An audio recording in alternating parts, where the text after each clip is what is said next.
European Union Interior and Justice ministers met on Thursday in Luxembourg to discuss steps to be taken after the terrorist attacks in Brussels and France. On the table now is an obligation for EU member countries to send out people that are assessed to be security threats. And I think that is number one, that it must be an obligation for us all to do that in an efficient way. In the past 7 days alone, there have been 2 terrorist attacks inside the European Union. A week ago, a knife man murdered a teacher and wounded 2 people at a school in southern France. Meanwhile, 2 Swedish citizens were murdered in Brussels on Tuesday. The murderer was in Belgium illegally. Effectively returning more people today.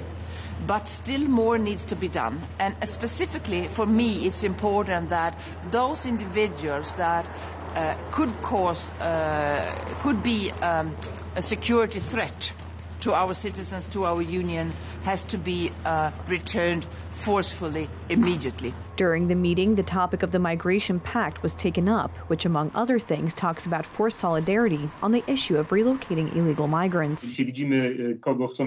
Today, we see who the Germans, French, and Italians want to get rid of in the first place. They want to get rid of those illegal immigrants who create problems for them and pose a threat to their citizens and don't want to work, so they will relocate these people to other countries like Poland or the Baltics. This shows that they just want to get rid of their problems.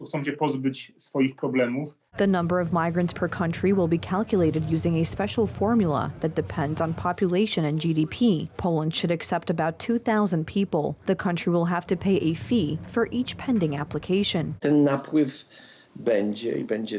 This influx will be a huge influx, and therefore, of course, we will already hand over the authority in this regard to the European Commission, which, as you know, is constantly expanding its competence. And then, of course, the country that finds itself in a critical situation will ask for this assistance, and we will either pay, because there is indeed a possibility there of 20,000 euros. This is in the original plans. After all, this pact was already being prepared since 2015.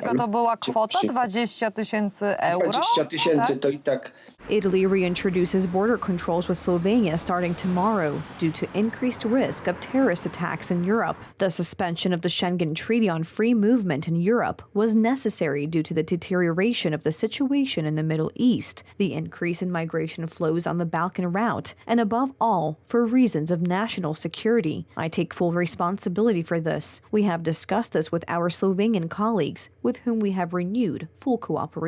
On Sunday, Poles expressed their opinion in a referendum on the elimination of the border on the Polish-Belarusian border and the admission of illegal migrants. The truth is that, of course, all these issues are important. Only today, no one at all is considering dismantling the wall with Belarus. No one is considering raising the retirement age. And no one is considering selling off state assets, just as no one is considering letting illegal migrants into Poland. So I think this last element in particular will be very important, because the new government will have to prepare a migration policy and simply inform Poles what this policy should look like.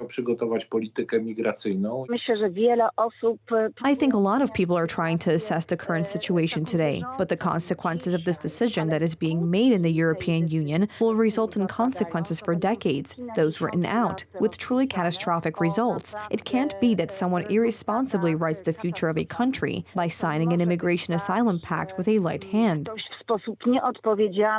More than 40% of eligible voters participated in the referendum. As a result, it is not binding.